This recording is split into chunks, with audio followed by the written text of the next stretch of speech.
Now that's a pretty big blade for a circular saw.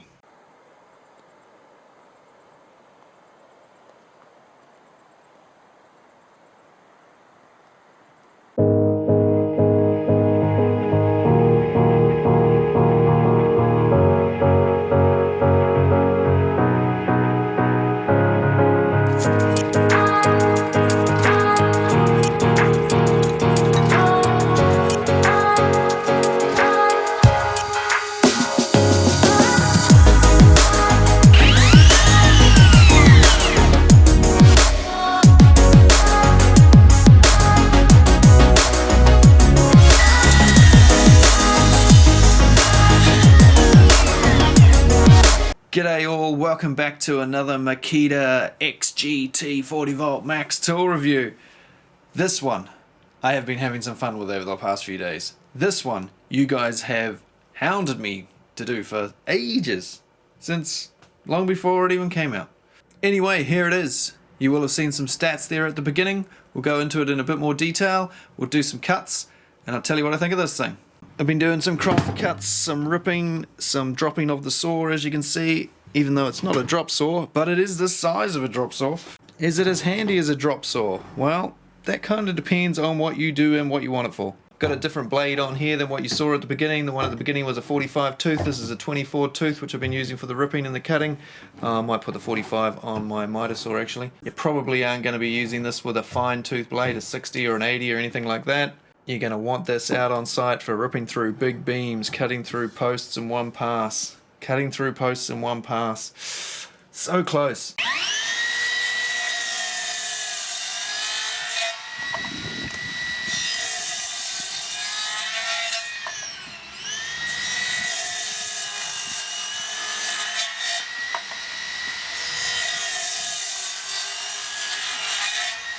The first cuts I did with this saw, which weren't on camera, and I was cutting through a post like this, and I thought, woohoo, it makes it all the way through. They said it was only 95mm.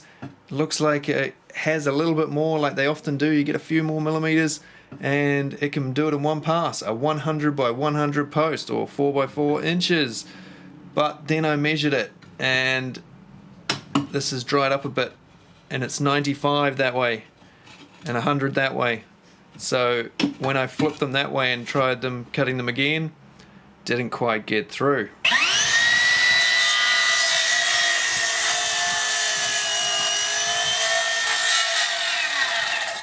If only they could have got a little bit more out of here and we would have got to 100mm depth of cut, which would have made this saw so much better. Just those extra few millimeters makes a big difference. Might not affect some guys, but I think that extra 5mm would have made this saw just so much better.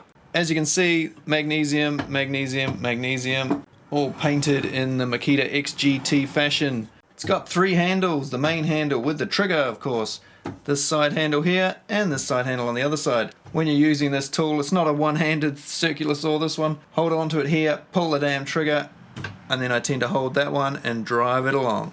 I love saws with big blades like this when you're ripping because it's just so easy to keep it straight.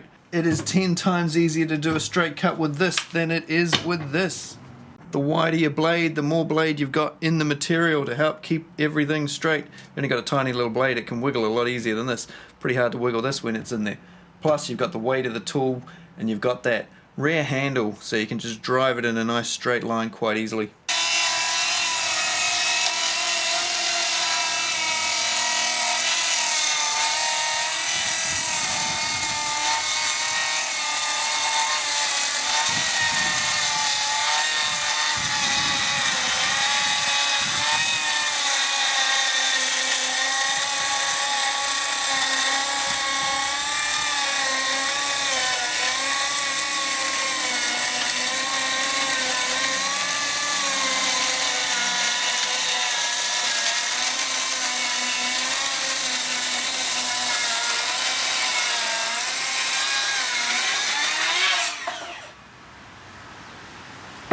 I didn't push it too hard while I was doing that ripping. I just sort of let the saw do the cut and just gradually pushed it along. It felt like if I pushed it too much harder, it was gonna stall. So, on that note, how easy is it to stall?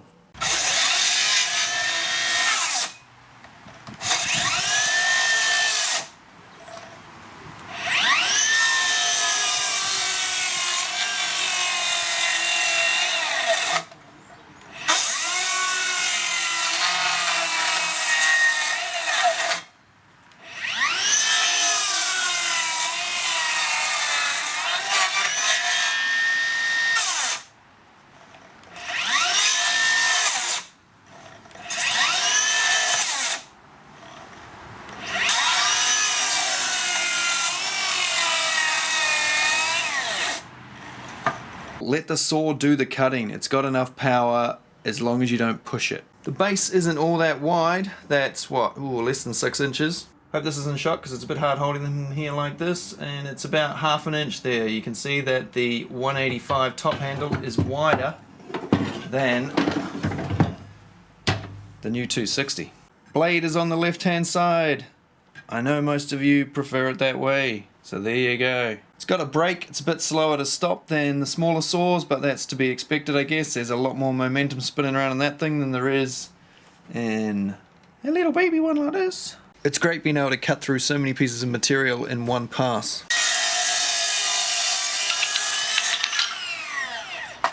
Does everything you expect a circular saw to do.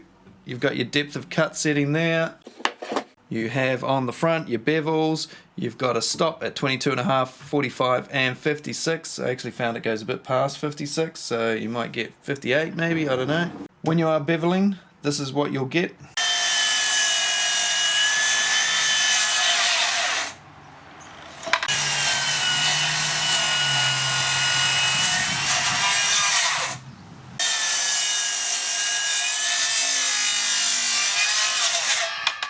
So beveling at 22.5 degrees, cut depth of 91mm, at 45 degrees, cut depth of 72mm, and at 56 degrees, cut depth of 55mm. Nice big rafter hook, which you want. You don't really want to be hooking this on your belt. She's a heavy old beast.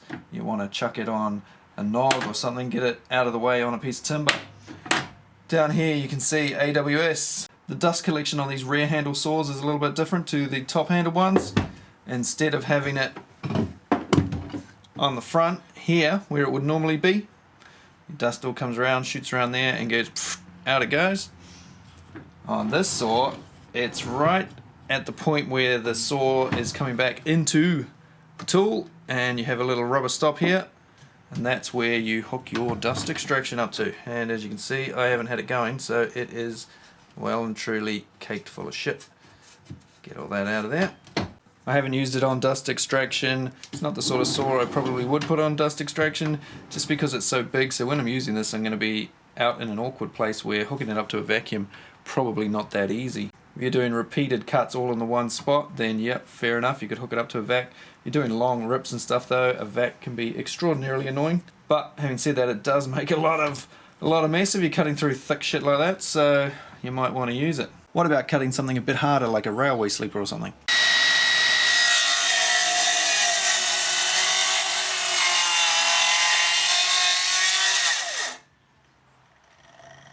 No worries at all. Ooh, it's a nice looking timber. Rear handle, of course, and so with the trigger you've just got to push in the safety on the side there. So push that in with your thumb, pull the trigger, fire sawdust all over your bench. Dope. I don't like this piece of plastic here. It's on all the rear handled saws from Makita, but not the top handled ones. It's also on like the DeWalt saws have that, and it's damn annoying. It pushes your fingers apart and it's not as comfortable, I find, and I don't think it's necessary. I guess it's a safety feature of some sort, but you know, I don't see the point or the need for it myself. With the blade in this orientation, you of course have your right hand here. If you're right-handed, pull the trigger. You can easily then pull the blade guard up and hold it with your hand while holding the front handle. It's hard to get this thing in shot, it's so damn big. So it's quite handy. Pull that up and you hold it with your left hand on there, and then pull the trigger with your right hand. Something that's a lot harder when the blade's on the other side. This is the sort of tool that you want to use a 5 amp hour battery on. Gives you that extra long life and a little bit more power. Because this thing chews through the juice, as you would expect, much quicker than a smaller saw. Look how big the motor area is. Absolutely tiny. They're getting so much power out of such a small motor with this thing. And it's relatively light. I just tried weighing it and it's maxed out my scales, which go up to 5 kgs, but the website says it's 4.9, so maybe it's 4.9 without the blade, who knows. It's around the 5 kg mark anyway, that's without a battery. So if you were thinking, hey, this saw is massive, why buy all the other ones, I can just buy this big one and it'll do everything, every cut I need. Well, in a way, yeah, but 5 kgs, that's pretty heavy. Does anybody remember what this one weighed? I think we're looking at like 2.2 kgs, so massive difference. You could have one of these in each hand, it's still going to be lighter than using that big fella. This is the sort of saw you would only get out when you needed it. Some guys would need it every day, most guys would only need it every now and again. It's not the sort of saw I would use on a daily basis by any means, but very handy when you do need it. But if you wanted just an all-round good circular saw, you're better off with something like that, a 185mm, because that will do most of what you need. This is a rare occurrence saw for most people. Now, depending on where you reside on this planet, you may get different things with this tool. This may be different size. You may or may not get one of these. Your blade might be different. Yours may or may not come with an AWS chip. They do different configurations all around the world for whatever reason. Some of the things I say in here you might think are wrong, but they might just be different where you come from. What else do you need to know? The wrench for changing the blade is on the back here. It slots in there quite tightly, but different to the other Makita ones, which they normally have a hex to go in the middle there. They haven't given you the hex key on this one, they've given you something a bit sturdier.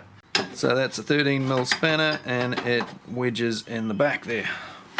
Now I think to date this is the largest circular saw that you can get that runs on a battery. I do believe Skill also make one the same size, I think. So I've heard, I don't know, not a popular brand in this country anymore. Not the battery ones anyway. Let me know who else makes one down below. Let me know if you've got one and what you use it for. Be interesting to hear what guys use it for. Everyone's going to have a different purpose for these things. I'm thinking this thing's probably a lot more popular somewhere like the US than it is down under, because you guys have different building sort of styles than we do, and you know, if you're up in Alaska and you're building a log cabin, well then maybe this would be quite handy when you're away from power to chop through some heavy stuff. Don't know, let me know what you do with it. If you want a 40-volt rear handled circular saw, but you think this one's a little bit too big, well, there's also a little brother to this one, the 185mm RS001G. Right, any questions? Yell them out. Come on, don't be shy. Anyone? You at the back? No? No one? Okay then, I guess we'll put an end to this video. If you want to see more 40-volt max stuff, let me know down below what you want to see. Make sure you subscribe so that you do see it. Ring the little bell next to the subscription thing. If you hit the like and stuff as well, that helps me. Leave some comments. We get to put these videos out more often then. Do I recommend this tool? If you need it, yeah, get it. There'll be links down below.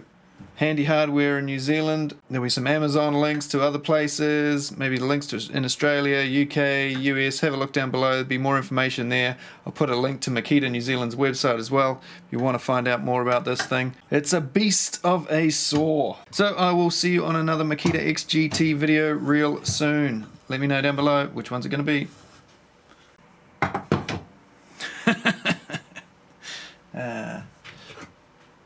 It's quite big. Quite big, that one at the back there.